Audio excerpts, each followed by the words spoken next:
السلام علیکم ورحمۃ اللہ۔ اس دور میں دین سے افسوسناک حد تک ناواقف ہونے کی وجہ سے اور دین سے بہت زیادہ دور ہونے کی وجہ سے طرح طرح کے سوالات ذہن میں پیدا ہوتے ہیں۔ انہی سوال میں سے ایک سوال یہ ہے کہ آخر قرآن کے ہوتے ہوئے حدیث کی ضرورت کیا ہے؟ قرآن اللہ کے خدا کے کلام کا نام ہے، خدا کے الفاظ کا نام ہے، اور حدیث تو ایک انسان خواہ نبی ہے، حضرت محمد مصطفیٰ صلی اللہ علیہ وسلم کے الفاظ کا نام ہے۔ تو ہم پھر خدا کے الفاظ کے ساتھ انسانی کلام کو کیوں ملا دیتے ہیں جب قرآن خود بخود ہماری رہنمائی کے لیے موجود ہے؟ قرآن خود کہتا ہے کہ وہ ہدایت و رہنمائی کے لیے آیا ہے۔ اس سوال کو حل کرنے کے لیے سب سے پہلے ہمیں حدیث کی حقیقت کو جاننا ہوگا کہ اللہ کے رسول صلی اللہ علیہ وسلم جو باتیں کہتے تھے خود سے، اس کی کیا حیثیت ہے، اس کا کیا مقام ہے، خود قرآن کیا کہتا ہے اس کے بارے میں۔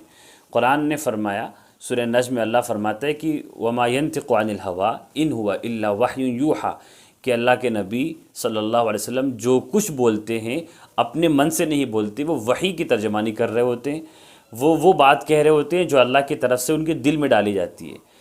قرآن خود کہتا ہے کہ جو باتیں بھی حضور کی زبان سے نکل رہی ہیں دراصل وہ اللہ کی ہی بات ہے۔ تو اس سے سمجھ میں آتا ہے کہ اللہ کی جو وحی ہے، اللہ کی جو باتیں ہیں، وہ دو طرح کی ہیں۔ ایک وحی تو وہ ہے جو قرآن کی شکل میں ہے، اور ایک وحی وہ جو حدیث کی شکل میں ہے۔ حدیث بھی وحی کا ہی نام ہے، جیسا کہ سورہ نجم میں قرآن خود کہتا ہے۔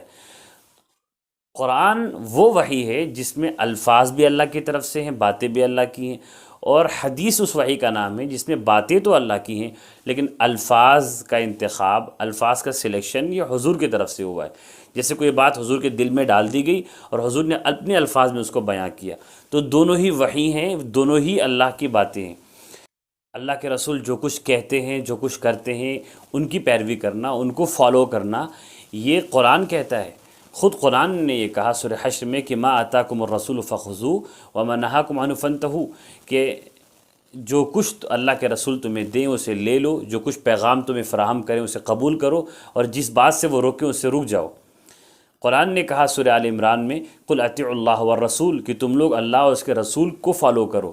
قرآن نے کہا کہ من یطیع الرسول فقد اطاع اللہ، کہ جس نے رسول کو فالو کیا اس نے دراصل اللہ کی بات مانی۔ تو اللہ کے رسول کو ماننا یہ اللہ کا حکم ہے، قرآن کا حکم ہے۔ تو اب جو شخص حدیث کو نہ فالو کرے، حدیث کی نہ مانے، وہ دراصل قرآن کو نہیں ماننے والا، اور جو قرآن کو مان رہا ہے وہ ضرور اس قرآن کی اس حکم کو بھی مانے گا کہ اللہ کے رسول کو مانو۔ لہٰذا حدیث کو فالو کرنا قرآن کو فالو کرنے کا یہ لازمی نتیجہ ہے۔ قرآن اور حدیث کو الگ نہیں کیا جا سکتا۔ قرآن کو جو مانے گا وہ حدیث کو مانے گا، اللہ کے رسول کو مانے گا، کیونکہ اللہ کے رسول کو ماننا، ان کے احادیث کو ماننا یہ قرآن کا حکم ہے۔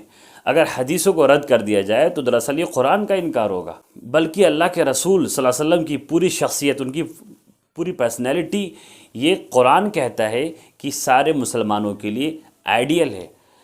اللہ نے فرمایا سورہ احزاب میں لَقَدْ كَانَ لَكُمْ فِي رَسُولِ اللَّهِ أُسْوَةٌ حَسَنَةٌ، کہ تمہارے لیے تمہارے رسول ایک آئیڈیل ہے، ایک نمونہ ہے جن کو فالو کرنا چاہیے۔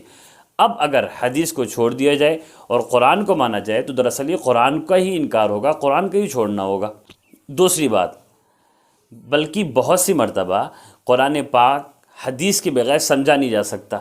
جیسے خود نماز کا حکم ہے، قرآن میں نماز کا تو حکم ہے لیکن نماز کی تفصیلات، پوری ڈیٹیل قرآن میں کہیں نہیں ہے۔ کس نماز میں کتنی رکعت ہے، کتنے وقت کی نمازیں، فجر، ظہر، عصر، مغرب اور عشاء، اور کس وقت میں کتنی نمازیں ہیں، کتنی فرض ہے، کتنی واجب ہے، اور رکوع کیسے کرنا ہے، سجدہ کیسے کرنا ہے، کیا فرض ہے، کیا واجب ہے، یہ کوئی اس کا تذکرہ قرآن میں نہیں ہے۔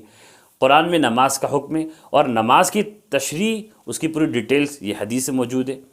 ایسے ہی زکوٰۃ دینے کا حکم ہے، زکوٰۃ کا نصاب کیا ہے، کتنے مال میں سے کتنا زکوٰۃ دیا جائے گا، یہ ڈیٹیل حدیث آپ کو ملے گی۔ خلاصہ یہ ہوا کہ قرآن کو حدیث سے الگ نہیں کر سکتے، حدیث کو قرآن سے الگ نہیں کر سکتے، دونوں وحی ہیں۔ یہ اللہ کی طرف سے کیسا بدیع اور حیرت انگیز نظام ہے کہ جس نے اللہ کو مانا رسول اللہ کو نہیں مانا اس کا بھی ایمان غلط، جس نے رسول اللہ کو مانا اللہ کو نہیں مانا اس کا بھی ایمان غلط۔ اسی لیے امام اوزاعی رحمۃ اللہ علیہ نے فرمایا کہ الکتاب احوج الی السنۃ من السنۃ الی الکتاب، کہ اللہ کے قرآن تشریح کے باب میں حدیث کا زیادہ محتاج ہے، حدیث تشریح میں قرآن کی کم محتاج ہے۔ یعنی قرآن پاک کو حدیث کے بغیر، اللہ کے رسول صلی اللہ علیہ وسلم کی تشریح کے بغیر سمجھا نہیں جا سکتا۔ خود قرآن کہتا ہے کہ انزلنا الیک الذکر لتبین للناس، کہ اے اللہ کے رسول، اے محمد، ہم نے آپ پر قرآن کو نازل کیا ہے تاکہ آپ اس کی تشریح کر کے اس کو آپ سمجھائیں لوگوں کے سامنے۔ تو دراصل حدیث جو حضور کی زندگی کا، ان کے اقوال کا، ان کے باتوں کا نام ہے، وہ دراصل قرآن پاک کی صحیح تشریح ہے، صحیح مطلب ہے، وہ مفہوم ہے۔ قرآن کو حدیث سے الگ کر کے، اللہ کے رسول کے فرمان سے الگ کر کے سمجھنا کفر اور خود کلام اللہ کا انکار ہے۔ اس موضوع سے متعلق حدیثی کتابوں میں، بخاری شریف وغیرہ میں ایک واقعہ مذکور ہے کہ ایک مرتبہ حضرت عبداللہ بن مسعود رضی اللہ تعالیٰ عنہ نے لعنت بھیجی ان عورتوں پر جو عورتیں ٹیٹو بنواتی ہیں یا بناتی ہیں، یا بال میں بال جوڑتی ہیں یا جڑواتی ہیں، یا اور اللہ کی تخلیق میں تبدیلی کرتی ہیں اپنے جسم کے اندر۔ تو یہ ان کی لعنت سن کر کے ایک عورت، ایک صحابی ام یعقوب رضی اللہ تعالیٰ عنہ، وہ ان کے پاس حاضر ہوئی۔ وہ کہنے لگی کہ آپ یہ بات کیسے کہتے ہیں، آپ نے لعنت کیسے بھیجی؟ تو حضرت نے فرمایا کہ میں اس عورت پہ لعنت کیوں نہ بھیجوں جس پر اللہ کی کتاب نے لعنت بھیجی ہے۔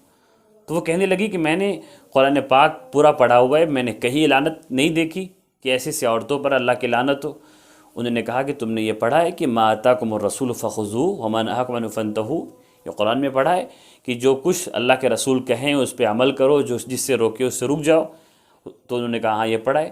تو انہوں نے کہا کہ دراصل اللہ کے رسول نے لعنت بھیجی ایسے عورتوں پر، تو اللہ کے رسول کی لعنت، قرآن کی لعنت، اللہ کے رسول کی بات، قرآن کی بات، یہ بات سن کر انہوں نے اتفاق کیا۔ تو اصل یہ بنیاد ہے کہ حدیث کی اتباع، حدیث کو فالو کرنا دراصل قرآن پر ہی عمل کرنا ہے، اور حدیث کا انکار کرنا دراصل قرآن کا انکار کرنا ہے۔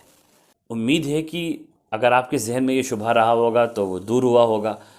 اگر آپ کے ذہن میں ایسے ہی کوئی سوال، کوئی شبہ، کوئی وسوسہ آپ کے ذہن میں پیدا ہو گیا ہے تو ضرور اس کی اطلاع دیں، انشاءاللہ اس کے جواب دینے کی کوشش کی جائے گی۔ السلام علیکم ورحمۃ اللہ وبرکاتہ۔